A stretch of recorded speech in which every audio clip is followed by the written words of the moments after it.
नमस्कार दोस्तों, मेरा नाम अजय है और मैं दिल्ली की एक प्राइवेट कंपनी में अकाउंट्स का काम करता हूं। यहाँ दिल्ली में सीधी सादी जिंदगी है, ना बहुत बड़ी ख्वाहिशें हैं और ना ही ज्यादा शानो शौकत। बस मेहनत करके अपनी बीवी बच्चों का पेट पालना और माता पिता की सेवा करना, यही मेरी दुनिया है। हालांकि वैसे तो मैं मूल रूप से उत्तर प्रदेश के फतेहपुर जिले का रहने वाला हूं और वहीं पर मेरा पैतृक गांव है। उसी गांव में मेरा बचपन बीता, गांव की गलियों में खेला, वहीं के तालाब में नहाया और खेतों में गाय भैंस चराई, जिसके चलते गांव की मिट्टी से मुझे हमेशा से ही एक अजीब सा लगाव रहा है। मेरे पापा खेती बाड़ी करते हैं और गांव के पुराने मकान में रहते हैं। माँ एक हाउसवाइफ है, साथ ही मेरी एक बड़ी बहन भी है जो शादी के बाद कानपुर में रहती है और मैं पिछले लगभग 10 साल से दिल्ली में रह रहा हूं। गांव से दिल्ली तक का सफर आसान नहीं रहा। यहाँ का माहौल, भीड़ भाड़, नौकरी की टेंशन, सब झेलना पड़ा, लेकिन धीरे धीरे सब संभल गया। फिलहाल मैं लक्ष्मी नगर में एक छोटे से फ्लैट में किराए पर रहता हूँ। साथ ही मेरी बीवी का नाम रीना है और जो बेटी है रुचि, वो अभी 7 साल की ही है। लेकिन जिस डरावनी घटना की आज मैं आप लोगों के सामने ये कहानी लेकर आया हूँ, उस वक्त वो सिर्फ 1.5-2 साल की थी। यानी कि वो डरावनी घटना आज से लगभग 5 साल पहले की है। उस वक्त मेरी गुड़िया बिल्कुल छोटी सी थी, नन्ही सी चिड़िया जैसी, जिसकी घर पर आते ही किलकारियां सुनकर दिन भर की थकान मिट जाया करती थी। उसी दौरान एक बार रात के लगभग 10 बजे का वक्त था। हम सब सोने की तैयारी कर ही रहे थे कि तभी अचानक गांव से फोन आया और जैसे ही मैंने फोन उठाया तो सामने की तरफ फोन उठाते ही माँ कुछ कहने से पहले ही रोने लग गई थी। लेकिन फिर रोते हुए उन्होंने मुझे बताया कि तेरी मौसी की तबीयत बहुत खराब है और इस वक्त वो हॉस्पिटल में एडमिट है। अगर हो सके तो तू तुरंत आ जा, क्योंकि यहाँ हम लोगों में से तो कोई कुछ ज्यादा जानता नहीं है। ऐसे में अगर तू आ जाएगा तो फिर कहीं और ले जा सकते हैं। अब उस वक्त मैंने जैसे ही माँ के मुंह से ये बात सुनी तो दिल पर जैसे एक पहाड़ सा ही टूट पड़ा था, क्योंकि मेरी मौसी मेरे बहुत करीब थी। बचपन में जब माँ खेत में जाती थी तो मैं अक्सर मौसी के घर ही खेलता था, उनकी गोदी में ही सो जाता था। मेरे लिए वो सिर्फ मौसी नहीं, माँ जैसी थी। मैंने पत्नी की ओर देखा। उसने कहा, तुम्हें जाना चाहिए अजय, ये तुम्हारा फर्ज है। सुबह तक पहुंच जाओगे तो माँ को भी सहारा मिलेगा। मैंने तुरंत बैग निकाला और निकलने की तैयारी की। मेरी पत्नी रीना मेरे पास एक डिब्बा लेकर आई और बोली, मेरे पापा उज्जैन के महाकाल मंदिर गए थे तो मौसी जी ने मुझसे कहकर वहां का शिवलिंग और रुद्राक्ष मंगवाया था। वो मैं जब मायके से आई तो उनकी भी ये अमानत ले आई थी। अब जाकर उनको ये दे देना। मैंने वो भी रख लिया। अब दिक्कत ये थी कि रात के 10 बजे दिल्ली से फतेहपुर तक पहुंचने का कोई सीधा साधन नहीं था। अगले दिन सुबह तक पहुंचना बेहद जरूरी था, क्योंकि पता नहीं उनकी तबीयत कैसी थी। मैंने ऑनलाइन चेक किया, सभी ट्रेनें फुल थी। किसी का टिकट वेटिंग में 80 सीट था, किसी का 120 था। बस से जाना भी मुमकिन नहीं था, क्योंकि 12-13 घंटे का सफर था और रात को सीधी बसें भी नहीं मिलती थी। आखिर मैंने तय किया कि चाहे जैसे हो, स्टेशन जाकर देखना पड़ेगा। उस रात जब मैं दिल्ली से फतेहपुर के लिए निकल रहा था, तब मन में अजीब सी घबराहट थी। मैं बैग उठाकर ऑटो ढूंढने निकला, लेकिन उस समय सड़कें सुनसान थी। 1-2 ऑटो मिले भी तो उन्होंने पुरानी दिल्ली स्टेशन जाने के लिए 100 रुपए मांगे। मेरे पास ज्यादा पैसे नहीं थे और उस वक्त थोड़ी जल्दबाजी भी थी। तभी एक राहगीर ने कहा, भाई साहब, उधर से शॉर्टकट है, शमशान के पास से होकर जाओ, सीधे ऑटो स्टैंड पड़ जाएगा, वहां से स्टेशन तक आसानी से ऑटो मिल जाएगा। शमशान नाम सुनते ही दिल धक धक करने लगा, लेकिन वक्त कम था और ट्रेन छूटने का डर भी। इसलिए मैंने हिम्मत की और उसी तरफ बढ़ गया। रात करीब 9:30 बज चुके थे। सड़क पर इक्का दुक्का ही लोग थे। जब मैं शमशान के गेट तक पहुंचा तो वहां की हवा ही अलग लगी। भारी सी, ठंडी सी और चुप्पी से भरी हुई हवा से होकर मैं गुजरा तो एक पल के लिए मेरा कलेजा कांप उठा। बड़े बड़े पीपल और बरगद के पेड़ खड़े थे। उनकी शाखाएं हवा में ऐसे हिल रही थी जैसे कोई हाथ हिला रहा हो।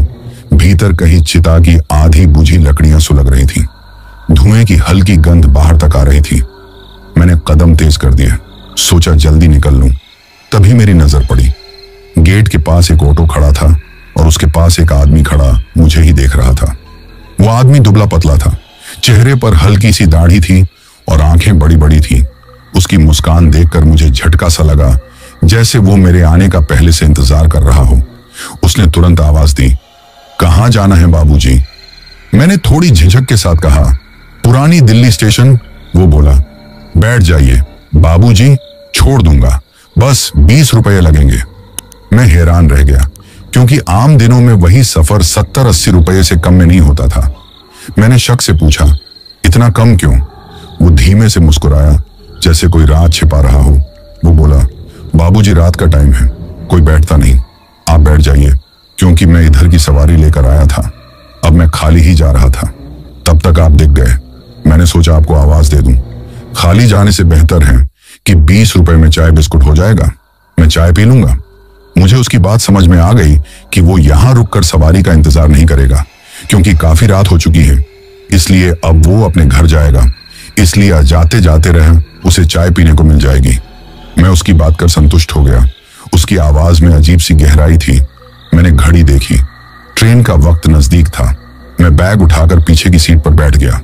ऑटो धीरे धीरे चला, सड़कें सुनसान थी, बस हवा की सनसनाहट और इंजन की आवाज ही आ रही थी।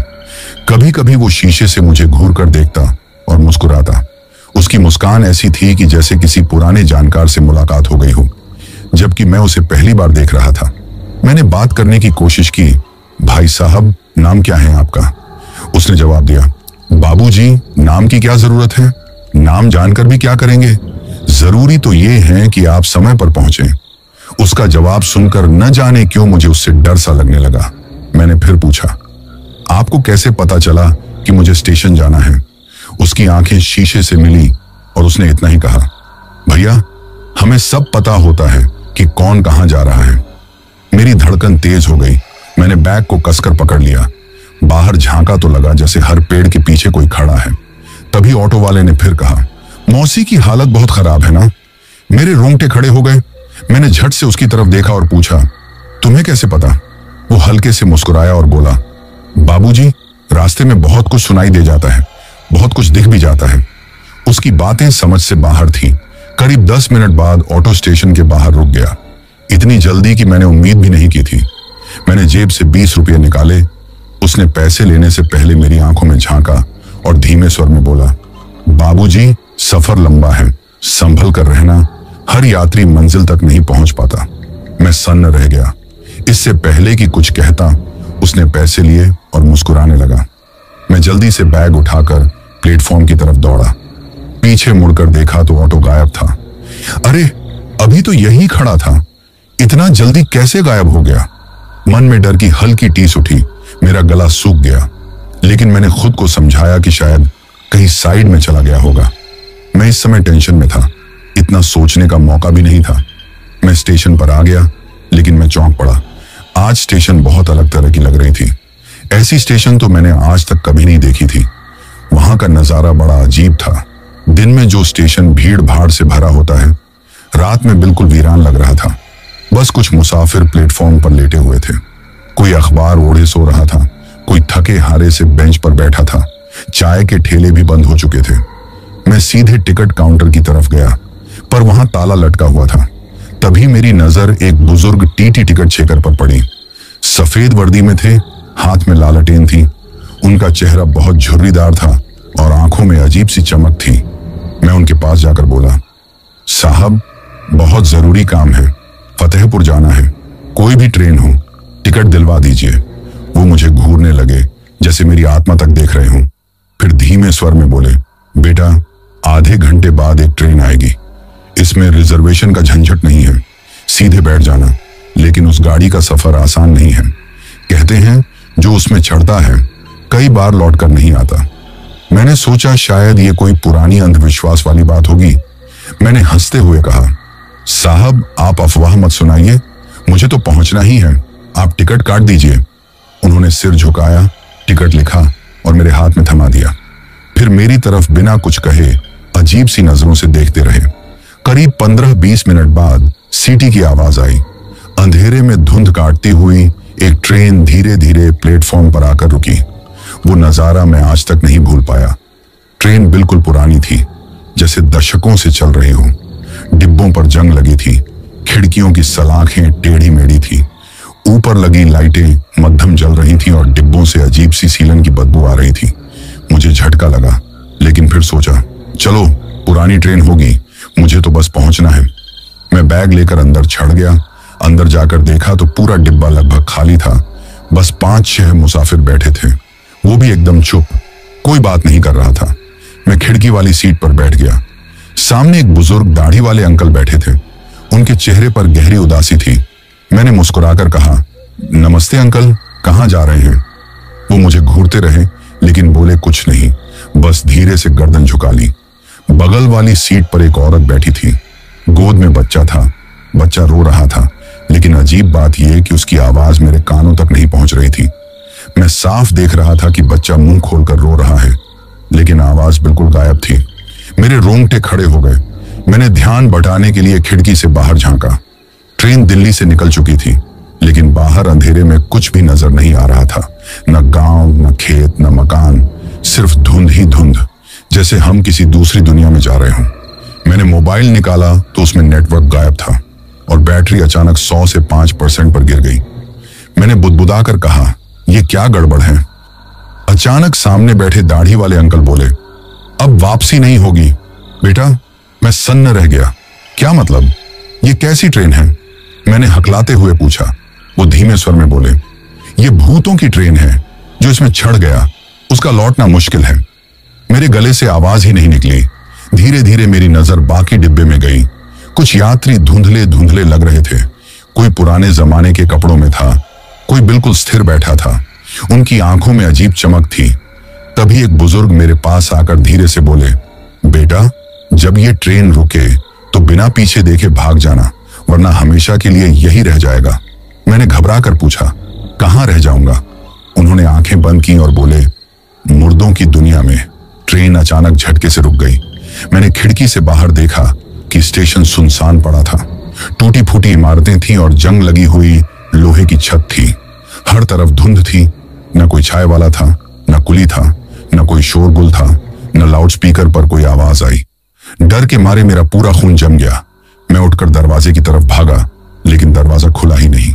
सारे यात्री अब मुझे घूर रहे थे। उनके चेहरे पर डरावनी मुस्कान थी। वो औरत अपने बच्चे को उठाकर खड़ी हो गई। बच्चा अचानक हंस पड़ा, लेकिन उसकी हंसी इंसानी नहीं थी, वो खौफनाक लग रही थी। मैं चिल्लाया, मुझे उतार दो, मुझे वापस जाना है। तभी दाढ़ी वाला अंकल मेरे पास आया और बोला, अब भागने की कोशिश मत कर, वरना तेरी आत्मा यही कैद हो जाएगी। ट्रेन की सीटी बजी और वो फिर चल पड़ी। उस पल मुझे साफ साफ समझ में आ गया था कि ये कोई साधारण सफर नहीं है।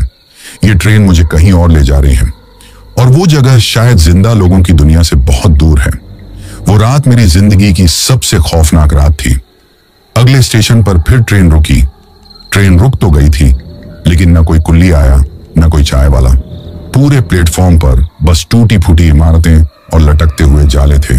एक कोने में पुराना सा बोर्ड टेढ़ा होकर लटक रहा था, जिस पर स्टेशन का नाम बड़े बड़े अक्षरों में लिखा था। लेकिन क्या लिखा था ये दिख हो नहीं रहा था, क्योंकि बोर्ड पर धुंध इतनी ज्यादा छाई हुई थी कि बोर्ड ही मुश्किल से दिख रहा था। मेरा दिल धड़क धड़क कर जैसे बाहर निकल रहा था। मैंने सोचा, शायद ये सपना हो, ये सब हकीकत नहीं है। अगर मैं खुद को छुटकी काट लूं तो शायद नींद टूट जाएगी। मैंने जोर से अपनी बांह मरोड़ी, लेकिन दर्द हुआ और उस दर्द ने साफ कर दिया ये सपना नहीं है। तभी अचानक मैंने देखा कि ट्रेन से कुछ यात्री उतरने लगे। वो धीरे धीरे प्लेटफॉर्म पर जा रहे थे, लेकिन उनके कदमों की आवाज सुनाई नहीं दे रही थी, जैसे उनके पैर जमीन को छू ही नहीं रहे हों। एक आदमी मेरे सामने से गुजरा। उसके कपड़े इतने पुराने थे कि लग रहा था जैसे 100 साल पुराने हों। उसके हाथ में पुरानी तेल की लालटेन थी और आंखें बिल्कुल सफेद थीं। मैं डर के मारे पीछे हट गया। तभी सामने बैठे दाढ़ी वाले अंकल बोले, ये सब इस स्टेशन के मुसाफिर हैं, यहाँ आते हैं और फिर लौट कर नहीं जाते। मैं उनकी बातों से डर गया। फिर मेरी हिम्मत ही नहीं हुई कि उनसे और कुछ पूछूं। पूछने पर कोई ना कोई डरावनी बात ही निकल रही है। तभी मेरी नजर प्लेटफॉर्म पर खड़े एक चाय वाले पर पड़ी। उसने चाय का बड़ा सा बर्तन पकड़ा हुआ था और गिलासों में चाय डालकर चिल्ला रहा था, चाय चाय, गरम चाय, खास चाय। उसकी आवाज गूंज रही थी, लेकिन उसमें अजीब सी खड़खड़ाहट थी। मेरे डिब्बे से एक यात्री उतरा और चाय वाले के पास गया।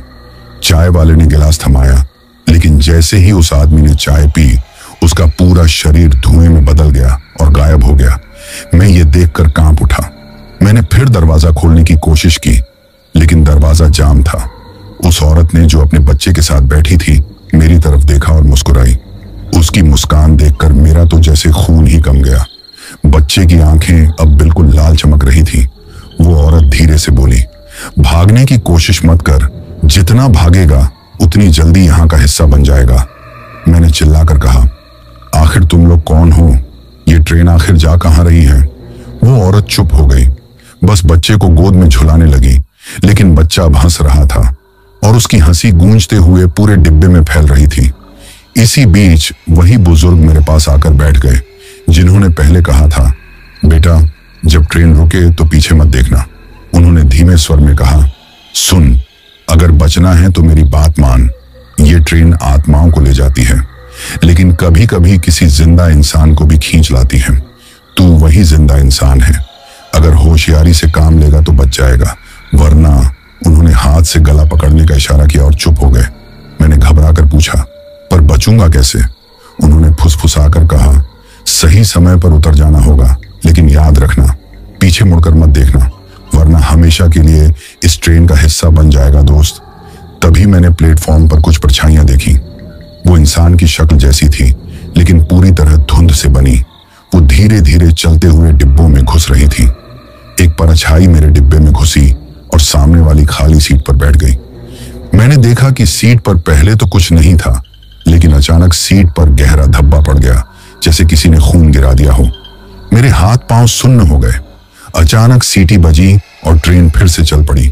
जैसे ही ट्रेन आगे बढ़ी, प्लेटफॉर्म और उसके यात्री धीरे धीरे धुंध में गायब हो गए। लेकिन अब डिब्बे में भीड़ बढ़ गई थी। वो परछाइयां अब हर सीट पर बैठ चुकी थी। उनके चेहरे धुंधले थे, लेकिन उनकी आंखें चमक रही थी। मैं अकेला इंसान था जो पूरी तरह जिंदा था, और सबकी नजरें मुझ पर ही थी। दाढ़ी वाले अंकल मेरे पास झुककर बोले, डर मत बेटा, जितना डरोगे उतना जल्दी ये तुझे पकड़ लेंगे। अपने मन को मजबूत रख। याद रखना, ये ट्रेन सिर्फ आत्माओं की है, लेकिन तेरा यहां होना ही गलती है, और ये गलती अगर तूने सही समय पर सुधार ली तो बच जाएगा। मैंने कांपते हुए पूछा, ये ट्रेन कहां जा रही है? वो धीमे स्वर में गोलमाल जवाब देकर बोले, इसका कुछ पता नहीं है बेटा। हाँ, बस इतना पता है कि वहां जाती है जहां से लौटकर कोई नहीं आता। तभी मेरे डिब्बे का एक मुसाफिर अचानक उठकर चिल्लाने लगा, मुझे उतारो, मुझे नहीं जाना। वो दरवाजे की तरफ भागा और पूरी ताकत से दरवाजा पीटने लगा। अचानक उसके हाथ धुएं में बदल गए, फिर पैर, फिर पूरा शरीर, और कुछ ही पलों में वो पूरी तरह गायब हो गया। बस उसकी जगह पर सीट पर राख का ढेर रह गया। मैं ये देखकर पागल सा हो गया। मैं बस किसी न किसी तरह वहां से भागना चाहता था। बुजुर्ग यात्री ने मेरी तरफ देखा और कहा, यही होता है उन लोगों का जो डरकर भागने की कोशिश करते हैं। याद रखना बेटा, सही वक्त पर उतरना है, लेकिन डर के मारे जल्दबाजी मत करना। उसकी आंखों में अजीब चमक थी, जैसे वो मुझे बचाना चाहता हो। मैं इतने लोगों के बीच में उसको ही अपना हमदर्द समझ रहा था। तभी मैं उसकी एक एक बात को मान रहा था। ट्रेन अब तेज रफ्तार से धुंध को चीरती चली जा रही थी। बाहर कोई नजारा नहीं था, बस काली रात और घनी धुंध थी जो खत्म होने पर नहीं आ रही थी। समझ में ही नहीं आ रहा था कि ट्रेन कहाँ की है, कैसी है और कहाँ जा रही है। रास्ते में कौन कौन से स्टेशन आ रहे हैं ये भी नहीं दिख रहा था। आमतौर पर जब मैं कहीं सफर करता था तो स्टेशन के आसपास लाइटें और इमारतें दिखती थीं, लेकिन यहां सिर्फ और सिर्फ धुंध ही थी जिसको चीरती हुई ट्रेन आगे बढ़ रही थी। सारे यात्री अब धीरे धीरे मेरी तरफ बढ़ने लगे। वो औरत, उसका बच्चा, परछाइयां, धुंधले चेहरे, सब मेरे चारों तरफ इकट्ठा हो गए। दाढ़ी वाले अंकल ने मेरे कान में फुसफुसाकर कहा, अब अगले स्टेशन पर तेरा इम्तिहान होगा, तैयार रह। मेरे पूरे शरीर से पसीना बहने लगा। मैंने आंखें बंद की और मन ही मन भगवान को पुकारने लगा, हे भगवान, मुझे इस नरक से बचा लो। मैंने घबरा कर एक बार फिर ट्रेन की खिड़की से बाहर देखने की कोशिश की, लेकिन ट्रेन अंधेरे को चीरती हुई भाग रही थी। खिड़की से बाहर देखा तो बस धुंध ही धुंध। कोई गांव, कोई पेड़, कोई मकान दिखाई नहीं देता था। डिब्बे के अंदर सन्नाटा पसरा हुआ था। सब आत्माएं अपनी अपनी सीट पर बैठी थी, लेकिन उनकी आंखें सिर्फ मुझे देख रही थी। वो औरत अपने बच्चे को गोद में लिए झुला रही थी। बच्चा अब चुप था, लेकिन उसकी लाल लाल आंखें मेरी रूह को चीर रही थी। मैंने डर से अपनी नजरें झुका ली। अचानक ट्रेन में अजीब आवाजें आने लगी, जैसे कोई फुसफुसा रहा हो। कभी लगता कोई मेरा नाम पुकार रहा है, अजय, ओ अजय, जरा इधर देखो। कभी लगता कोई मेरे कान में हंस रहा है। मैं बार बार पीछे मुड़कर देखता, लेकिन कोई नहीं होता। तभी मेरी नजर सामने वाले आदमी पर पड़ी। उसे देखकर मैं बुरी तरह से चौंक पड़ा। ये तो वही ऑटो ड्राइवर था जो मुझे पुरानी दिल्ली स्टेशन लाया था।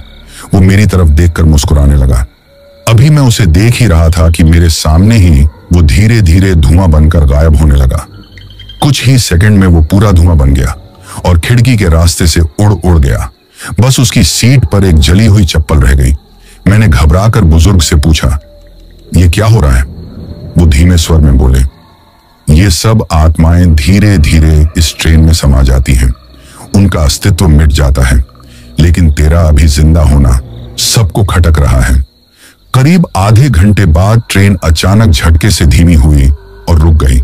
मैंने खिड़की से बाहर देखा, लेकिन समस्या वही थी कि धुंध में कुछ भी दिख ही नहीं रहा था। यह स्टेशन सुनसान था, लेकिन इस बार वहां कुछ हलचल थी। काले कपड़ों में लिपटी परछाइयां इधर उधर घूम रही थी। उनके हाथ में लालटेन थी और आंखें अंगारों की तरह जल रही थी। ट्रेन रुकते ही कुछ यात्री उतरे। वो परछाइयों के बीच चले गए। जैसे ही कोई आत्मा उन परछाइयों को छूती, उनका चेहरा बदल जाता। वे तरह तरह के रंग बदल रहे थे। वे कभी हंस रहे थे, कभी रो रहे थे, कभी चीख पुकार मचा रहे थे। मैंने पहली बार देखा कि प्लेटफॉर्म पर कोई जिंदा इंसान भी था। ये एक युवक था जो लगभग 20-22 साल का था। उसके कपड़े फटे थे और चेहरा खून से सना था। वो बार बार चिल्ला रहा था, मुझे घर जाना है, मुझे जाने दो। लेकिन वो काले कपड़े वाली परछाइयां उसे पकड़कर घसीट रही थी। मैंने खिड़की से चिल्लाकर कहा, अरे छोड़ दो उसे, वो जिंदा है। तभी बगल में बैठे दाढ़ी वाले अंकल ने मेरी बांह पकड़ ली और बोले, चुप रह, बीच में मत पड़, वरना उसकी जगह ये तुझे खींच ले जाएंगे। मैं हिल गया। वो नजारा किसी डरावनी फिल्म से भी ज्यादा खौफनाक था। प्लेटफॉर्म पर तरह तरह की आत्माएं घूम रही थीं। कोई अधजली लाश जैसा लग रहा था, कोई बिना आंखों के चेहरा लिए फिर रहा था। कुछ आत्माएं पुराने जमाने के कपड़ों में थीं, जैसे अंग्रेजी दौर के गुलाम जैसा। कोई सिपाही, कोई साधु जैसा था। वो सब इकट्ठे होकर जिंदा युवक के चारों तरफ घूमने लगे। कोई उसके कान में कुछ कह रहा था, कोई उसका हाथ खींच रहा था, और फिर अचानक वो युवक हवा में उठा और धुएं में बदलकर गायब हो गया। बस उसकी जगह जमीन पर खून का धब्बा रह गया। ये देखकर मैं बुरी तरह कांपने लगा। मुझे लगा कि अब अगला नंबर मेरा ही है। मैंने डरते हुए बुजुर्ग से पूछा, क्या मैं भी ऐसे ही गायब हो जाऊंगा? उन्होंने कहा, अगर तूने हिम्मत हार दी तो हाँ, लेकिन अगर सही समय पर उतर गया तो शायद बच जाए। मैंने डरते डरते पूछा, सही समय कब आएगा? उन्होंने रहस्यमयी मुस्कान दी और बोले, जब ट्रेन तुझे इशारा करेगी। मैं और भी उलझ गया।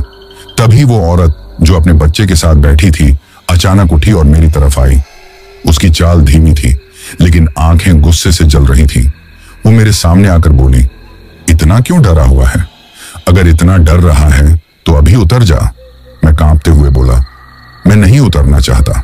उसने मेरे कंधे पर हाथ रखा और मैं ऐसे चौंका जैसे मुझे बिच्छू ने काट लिया हो, क्योंकि उसका हाथ बर्फ जैसा ठंडा था। वो झुककर मेरे कान में फुसफुसाई, डर मत, तुझे भी जल्दी ही हमारी तरह अमर शांति मिल जाएगी। मैंने जोर से उसका हाथ झटक दिया। वो जोर से हंस पड़ी। उसकी हंसी पूरे डिब्बे में गूंजने लगी। बच्चा भी हंसने लगा, लेकिन उसकी आवाज किसी बूढ़े आदमी जैसी थी। अचानक लाउडस्पीकर पर आवाज गूंजी, जो यहां उतरना चाहते हैं वे उतर जाएं, जो आगे बढ़ना चाहते हैं सवार रहें। उस आवाज में अजीब सी खड़खड़ाहट थी। कई आत्माएं डिब्बे से उतर गई, लेकिन कुछ मेरी तरफ देखती रही, जैसे कह रही हूं, तू कब उतरेगा? तभी ट्रेन में अंधेरा छा गया। लाइट बुझ गई। पूरा डिब्बा काला हो गया। मैं घबराकर इधर उधर टटोल रहा था कि अचानक किसी ने मेरे कान में फुसफुसाया, अजय, तेरा घर यही है।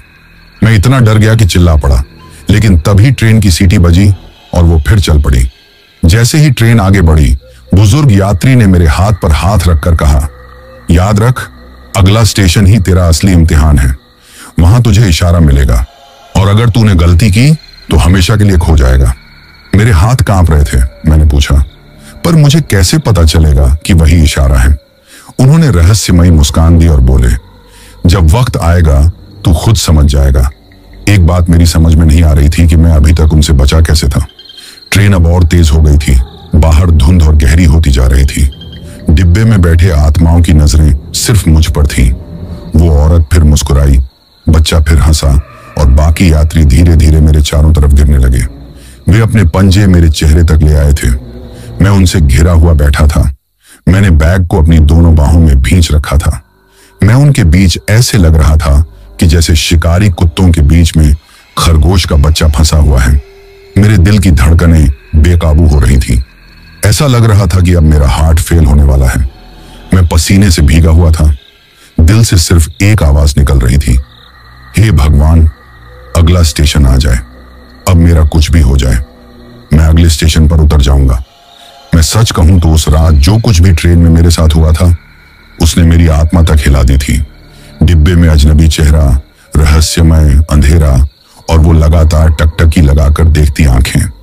मुझे लग रहा था कि अगर मैं जरा भी देर और वहां ठहर गया तो शायद मेरी लाश ही किसी को मिलती।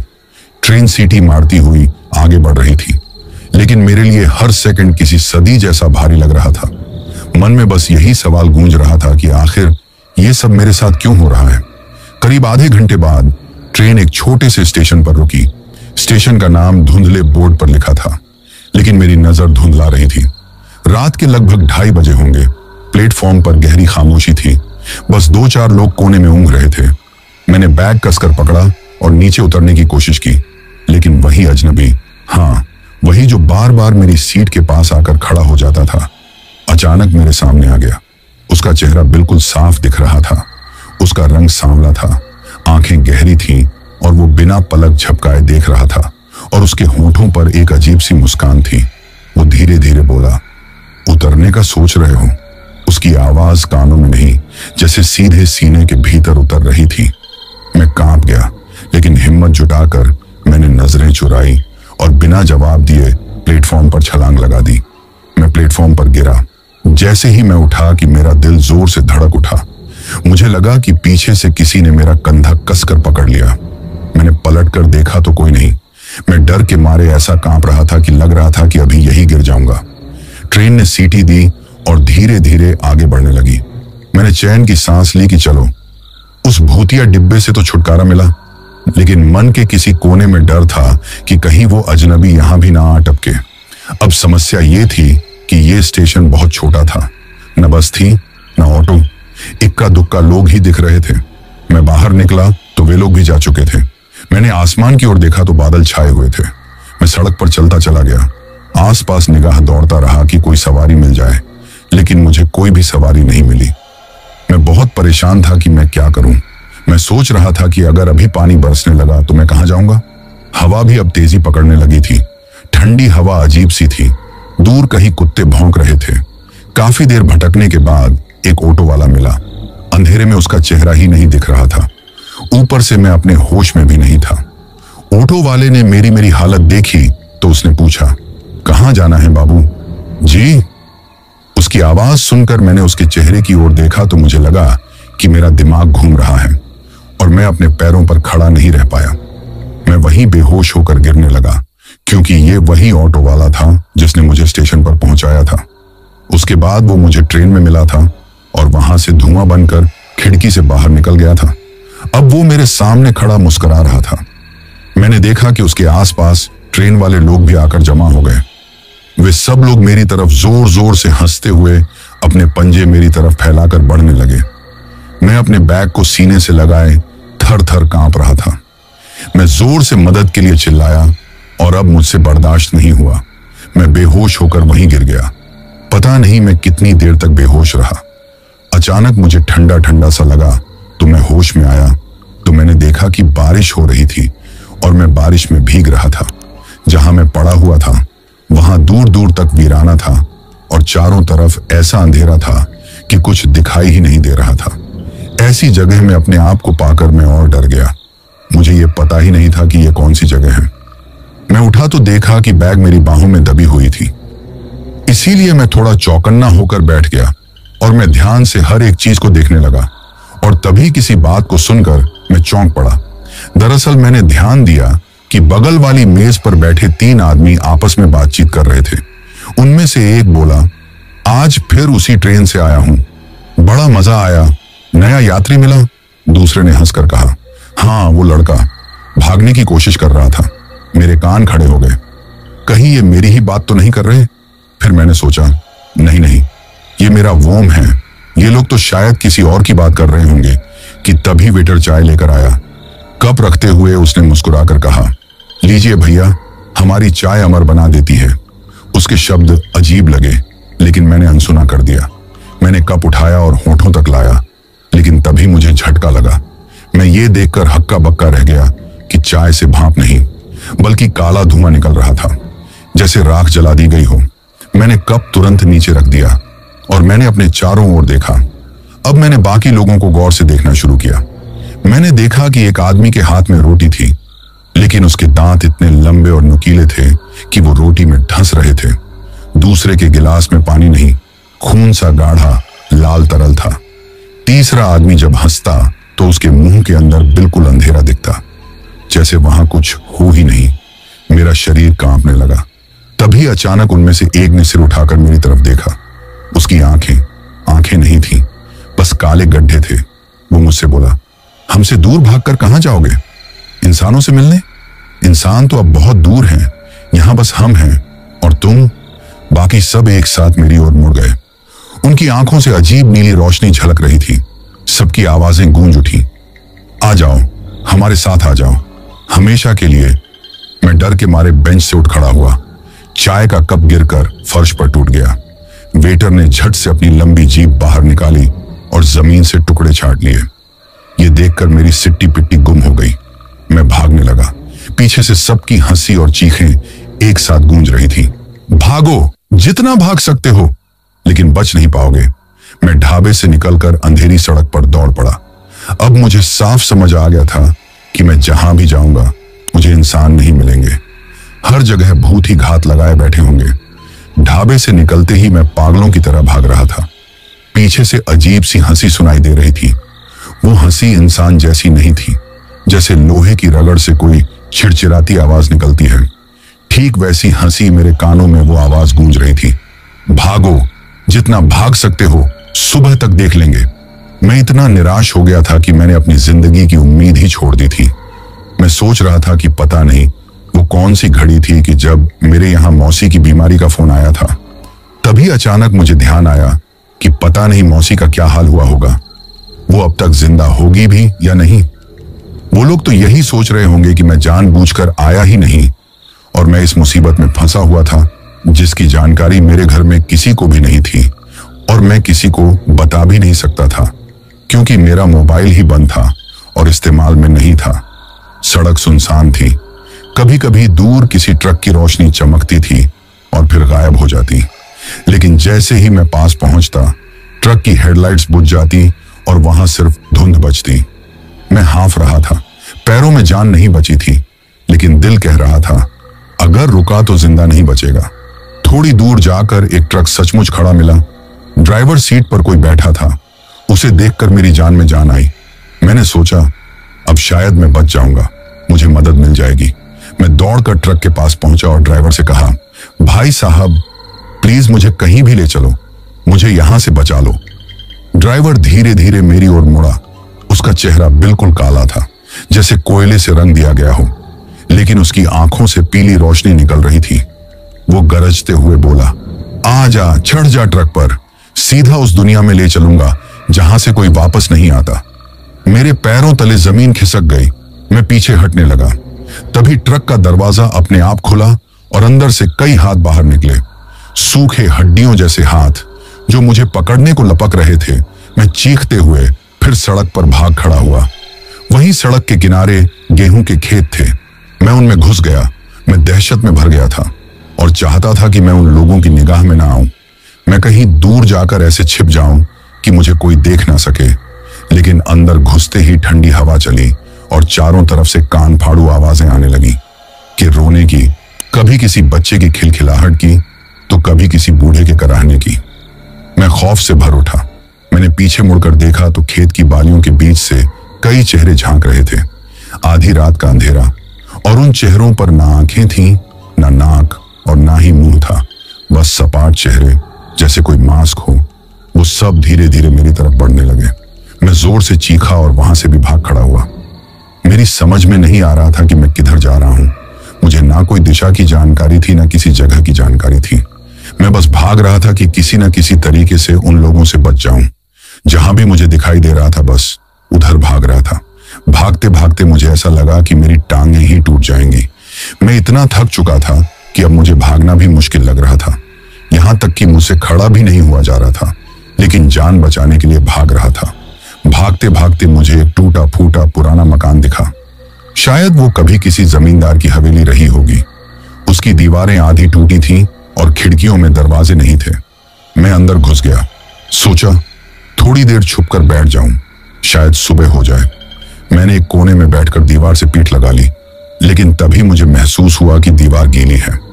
मैंने हाथ लगाया तो वो खून था। यह देखकर मैं डर से उछल पड़ा। दीवार से धीरे धीरे खून रिस रहा था। मकान के अंदर अचानक ठंडी हवा चली। चारों तरफ से परछाइयां दीवारों से उतरकर जमीन पर फैलने लगी। वो परछाइयां इंसान की आकृति जैसी थी, लेकिन उनके चेहरे नहीं थे। एक परछाई मेरे पास आई और बोली, क्यों भाग रहे हो? अब तो हमारे बीच आ चुके हो। सुबह तक यही रहो, फिर हमेशा के लिए हमारे साथ रहना। मैंने आंखें बंद कर ली और बुदबुदाने लगा, हे भगवान, मुझे बचा लो, मुझे बचा लो। अचानक ऊपर से चरमराने की आवाज आई। मैंने देखा कि मकान की टूटी छत से एक आदमी उल्टा लटक रहा था। उसकी गर्दन पर फंदा था और उसकी आंखें बाहर निकली हुई थीं। वो धीरे धीरे झूलते हुए मेरे सामने आ गया। वो हंसकर बोला, डर क्यों रहे हो? थोड़ी देर में तुम भी ऐसे ही लटक जाओगे। मैं घबराकर बाहर भाग गया। अब मैं फिर सड़क पर था। कभी पीछे से कदमों की आवाज आती, कभी कान के पास कोई फुसफुसाता, भाग ले, लेकिन सुबह तक तेरा खेल खत्म है। मैं गिरता पड़ता दौड़ रहा था।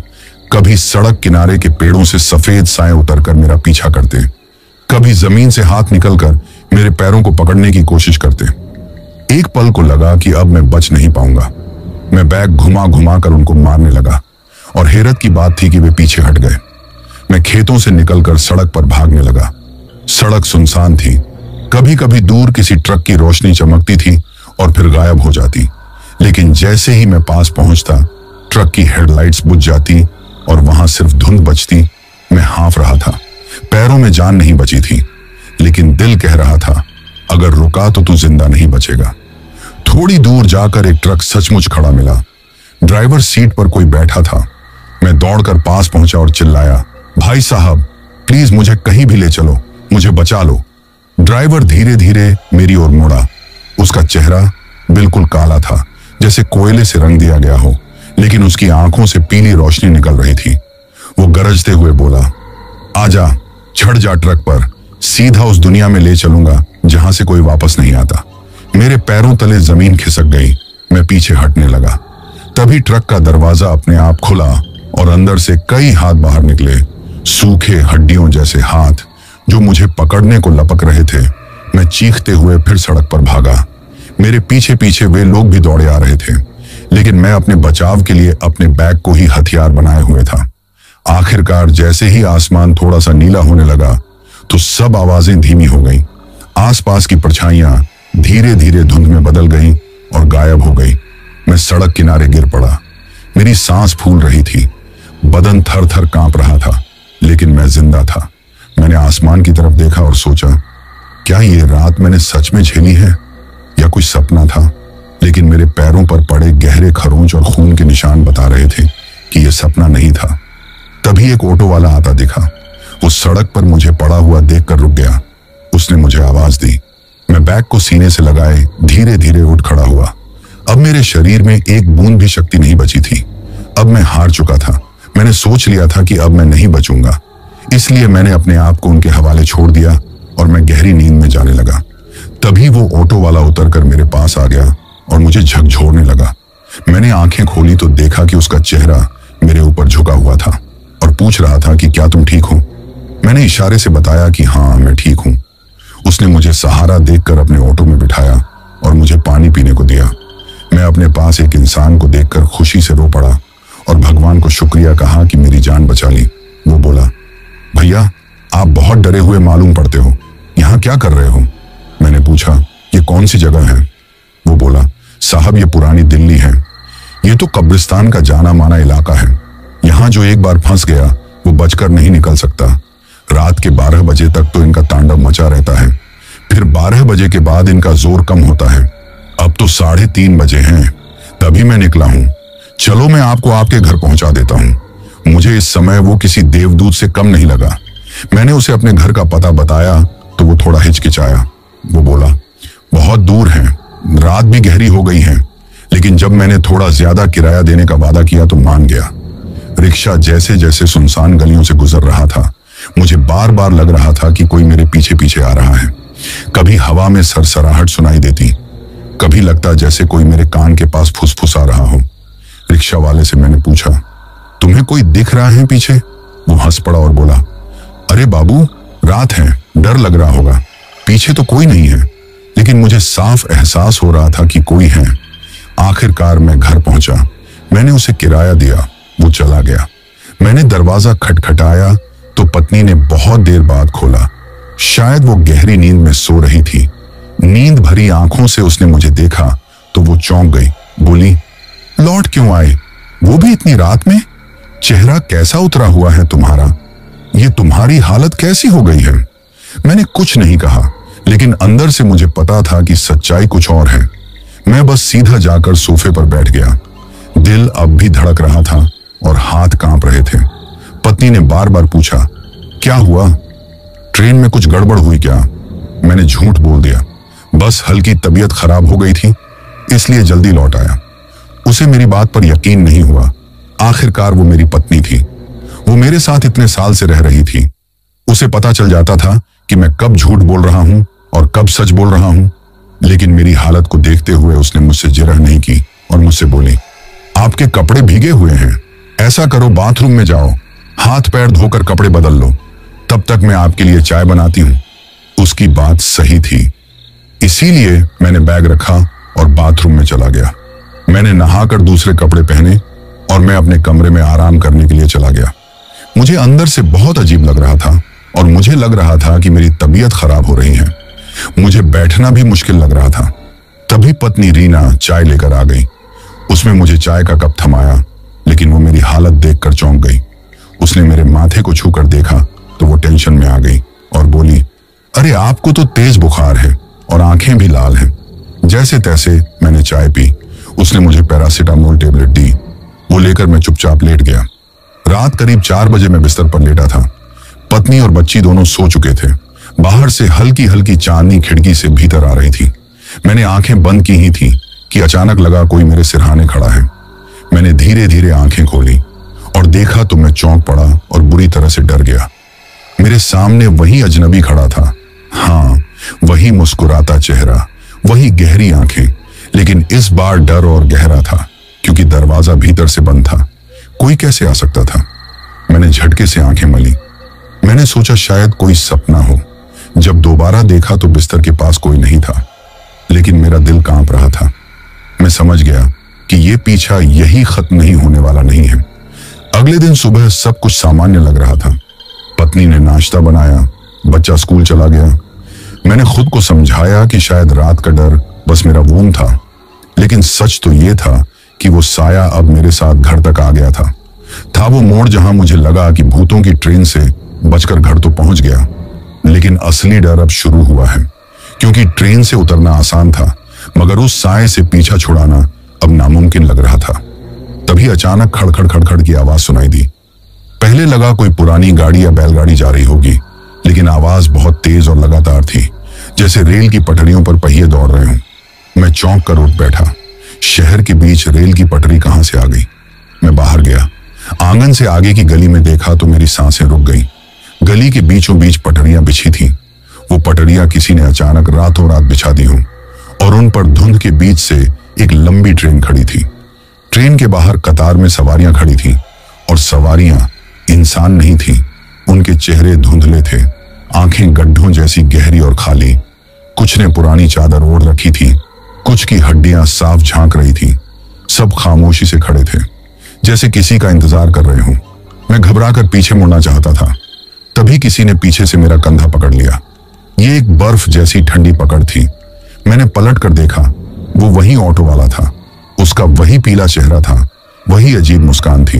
वो बोला, आओ बाबूजी, बहुत देर से तुम्हारा इंतजार हो रहा है, ये ट्रेन तुम्हें बुला रही है। मैंने छुड़ाने की कोशिश की, लेकिन उसके हाथों की पकड़ इतनी मजबूत थी कि मैं हिल भी नहीं पा रहा था। उसने मुझे धक्का देकर उस लाइन की तरफ धकेल दिया। लाइन में खड़े साए मुझे देखते ही बुदबुदाने लगे। आ गया, ये भी हमारी तरह हो जाएगा। 2-3 साए आगे बढ़े और मेरी बाहें पकड़कर मुझे खींचने लगे। मैं चिल्लाया, छोड़ो, मुझे छोड़ दो, मैं इंसान हूं, मुझे मत ले जाओ। लेकिन उनकी पकड़ इतनी सख्त थी कि मेरी हड्डियां तक चटकने लगी। धीरे धीरे उन्होंने मुझे डिब्बे के अंदर धकेल दिया। डिब्बा अंधेरा था, लेकिन जैसे ही मैं अंदर पहुंचा, दरवाजा अपने आप बंद हो गया। सारे साए चुपचाप अपनी सीटों पर बैठ गए। ट्रेन धीरे धीरे हिलने लगी। उसी वक्त मैं खिड़की से बाहर देखने की कोशिश कर रहा था, लेकिन बाहर सिर्फ घना अंधेरा था। जहां ना कोई गांव था, ना कोई पेड़, ना कोई आसमान, बस काली धुंध थी। अचानक सामने वाली सीट पर बैठे एक साये ने धीरे धीरे सिर उठाया। उसका चेहरा बिल्कुल मेरे जैसा था, जैसे मेरा ही दूसरा रूप। वो मुस्कुराकर बोला, अब समझे, इंसान चाहे जितना भागे, ट्रेन से कोई नहीं बचता। ये सफर हर किसी को करना ही पड़ता है। मैंने सिर पकड़ लिया। ये क्या हो रहा है मेरे साथ? क्या मैं जिंदा भी हूं या नहीं? वही पहले वाला सिलसिला फिर से चल पड़ा। अंतर इतना था कि पहले मुझे कोई टच नहीं कर पा रहा था, इस बार सब मुझे पकड़ रहे थे। ट्रेन फिर उसी आवाज के साथ दौड़ने लगी। खड़ खड़ खड़ खड़ खड़ खड़ खड़ खड़। डिब्बे के अंदर की हवा इतनी ठंडी थी कि मेरी सांस जम रही थी। आसपास बैठे साए धीरे धीरे गाने जैसी आवाज में कुछ बोलने लगे। एक और सवारी, एक और सवारी। मैं कांपते हुए सीट से उठकर दरवाजे की ओर भागा, लेकिन दरवाजा बंद था। मैंने खिड़की से बाहर कूदने की कोशिश की, लेकिन बाहर सिर्फ अंतहीन अंधेरा था। उस रात फिर वही सिलसिला शुरू हो गया। वही डर, वही सफर, वही मौत जैसा एहसास था, और मुझे समझ आ गया कि इस ट्रेन से बचना आसान नहीं है। मैंने सोच लिया था कि अब मेरी जिंदगी खत्म हो चुकी है। एक बार बचकर भाग गया था, लेकिन मैं दोबारा इसी में फंस गया। उस ट्रेन के भीतर हर तरफ जलते हुए चेहरे, कराहते हुए यात्री और खाली आंखों से घूरती हुई आत्माएं थीं। वे सब मुझे खींच रहे थे। उनके बीच से भागना असंभव था, लेकिन तभी अचानक अंधेरे के बीच मैंने एक रोशनी देखी। वो रोशनी कहीं दूर से आ रही थी, जैसे किसी दीपक की लौ झिलमिला रही हो। उस रोशनी को देखते ही ट्रेन के अंदर हलचल मच गई। दरअसल मेरा शरीर घर पर ही पड़ा था और मैं ट्रेन में सफर सपने में कर रहा था। मैंने देखा कि रीना, मेरी पत्नी, मेरे सिरहाने बैठी रो रही थी। मेरी सांसें हल्की थीं, आंखें खुली हुई थीं, पर टकटकी लगाकर पता नहीं किसे देख रही थी, जैसे मैं जिंदा होकर भी कहीं और खो गया हूं। रीना ने घबराकर गांव के लोगों की सलाह पर एक बड़े तांत्रिक को बुलाया था। मैं तांत्रिक की सारी बातें सुन रहा था। तांत्रिक ने आते ही मेरा चेहरा देखा और गंभीर आवाज में कहा, यह आत्मा यहां नहीं है, ये कहीं और खिंच चुकी है। जल्दी करना होगा, नहीं तो वापसी नामुमकिन हो जाएगी। तांत्रिक ने चारों ओर गोमती चक्र, लाल धागे और हवन की तैयारी की। उसने मंत्रोच्चार शुरू किया और बोला, ये उसी शमशान से निकला था जहां भटकती आत्माएं उसका इंतजार कर रही थी। तभी ये उनकी चपेट में आ गया। वो ट्रेन तुम जानते हो कैसी है। पुराने जमाने में उसमें आग लग गई थी, पूरा डिब्बा जलकर राख हो गया। सैकड़ों यात्री जिंदा जलकर मरे। कुछ स्टेशन पर कूदे, कुछ रास्ते में, लेकिन कोई बचा नहीं। तभी से वो ट्रेन हर रात चलती है, और जो भी उसके बीच फंस जाता है वो कभी वापस नहीं आता। रीना सिसकते हुए बोली, क्या मेरा पति भी नहीं बचेगा? तांत्रिक ने दृढ़ स्वर में कहा, नहीं, ये बच सकता है। इसके बैग में महाकाल का शिवलिंग और रुद्राक्ष है। वो शिवलिंग इसकी ढाल बन गया था, उसी ने इसे बचाया है, इसीलिए ये अब तक जिंदा है। महाकाल ने तब उसे बचाया था और महाकाल ही अब उसे बचाएंगे, लेकिन अभी वो शिवलिंग इसके पास नहीं है। जैसे ही बैग इससे दूर हुआ, आत्माएं इसे फिर से खींच ले गई। मगर चिंता मत करो, मैं इसे वापस लाऊंगा। तभी शोरगुल से मेरा ध्यान हटा तो मैंने देखा कि ट्रेन में यात्री हल्ला मचाने लगे हैं। जो आत्माएं मुझे पकड़ने बढ़ती वे अचानक जलने लगती, जैसे कोई अदृश्य शक्ति उन्हें रोक रही हो। कई साए चिल्ला उठे, ये नहीं जाएगा, ये हमारा नहीं है, इसे महाकाल की रक्षा मिली है।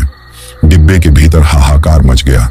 किसी ने मेरे पैरों को खींचा, किसी ने बाल पकड़ने चाहे, लेकिन उनके हाथ आग में बदल कर राख हो जाते। उधर तांत्रिक जोर जोर से मंत्र पढ़ रहा था। वो राख मेरे माथे पर मल रहा था। धूप की लपटें ऊंची उठ रही थीं। अचानक वो मेरी छाती पर हाथ रखकर जोर से बोला, हे महाकाल, अपने भक्त को वापस दो, इसे इस मरी हुई ट्रेन के चक्रव्यूह से निकालो। उसके शब्द गड़गड़ाहट जैसे गूंजे। अचानक पूरी ट्रेन हिलने लगी, डिब्बे की दीवारें पिघलने लगी, शीशे से धुआं निकलने लगा। चीख पुकार इतनी भयानक थी कि कान फटने लगे। वो ऑटो वाला भी सामने आया और गरज कर बोला, नहीं, ये मेरी सवारी है, इसे मैं ही लाया हूं, ये यहां से नहीं जाएगा। लेकिन उसी पल शिवलिंग की एक चमकती किरण मेरे सामने प्रकट हुई। वो रोशनी इतनी तेज थी कि सब आत्माएं जलने लगी। ट्रेन की पटरी आग में झुलसकर टूट गई। डिब्बे के दरवाजे अपने आप खुल गए। मैं बिना जाने कैसे उस दरवाजे से बाहर गिर पड़ा। अगले ही क्षण मैंने अपनी आंखें खोली। मैं अपने घर के कमरे में था। चारों ओर धुएं की गंध थी। तांत्रिक हवन कर रहा था। रीना मेरे पास झुकी हुई थी और रोते रोते मेरा हाथ पकड़े हुए थी। मैं हाँफ रहा था और पसीने से भीगा हुआ था। कुछ देर तक समझ ही नहीं पाया कि मैं सचमुच यहां हूं या फिर ट्रेन में। तांत्रिक ने मंत्र रोककर मेरी आंखों में देखा और गंभीर स्वर में कहा, अब तुम सुरक्षित हो। वो आत्माएं अब तुम्हें कभी नहीं छू सकती, लेकिन याद रखो, जहां लोग मना करते हो वहां मत जाओ, जैसे कि शमशान, उजाड़ रास्ते और पुरानी पटरी। इन जगहों पर कभी मत भटकना, क्योंकि एक बार अगर उनका माया जाल पकड़ ले तो हर कोई भाग्यशाली नहीं होता जो बच सके। महाकाल का शिवलिंग तुम्हारे बैग में था, तभी तुम बच गए। मुझे सावधान करके तांत्रिक महाराज चले गए। मैंने कांपते हुए रीना का हाथ थामा। मेरे होंठों पर सिर्फ एक शब्द निकला, जय हो महाकाल। उस रात के बाद मैंने कभी उस रास्ते से कदम नहीं रखा। उस रास्ते पर क्या, जहां किसी ने बताया कि यह रास्ता सही नहीं है, यहां से मत जाना, तो मैंने उस रास्ते पर कभी कदम नहीं रखा, क्योंकि एक बार जो मैंने झेला, दोबारा मैं उसका नाम भी लेना नहीं चाहता था। आज भी जब कभी ट्रेन की खड़खड़ खड़खड़ आवाज सुनाई देती है, मेरी रूह कांप उठती है, क्योंकि मुझे पता है वो ट्रेन अब भी चलती है, लेकिन मैं सिर्फ महाकाल की कृपा से बच निकला था। तो दोस्तों, ये थी हमारी आज की कहानी। कहानी आपको कैसी लगी, ये आप मुझे कमेंट बॉक्स में कमेंट करके जरूर बताना।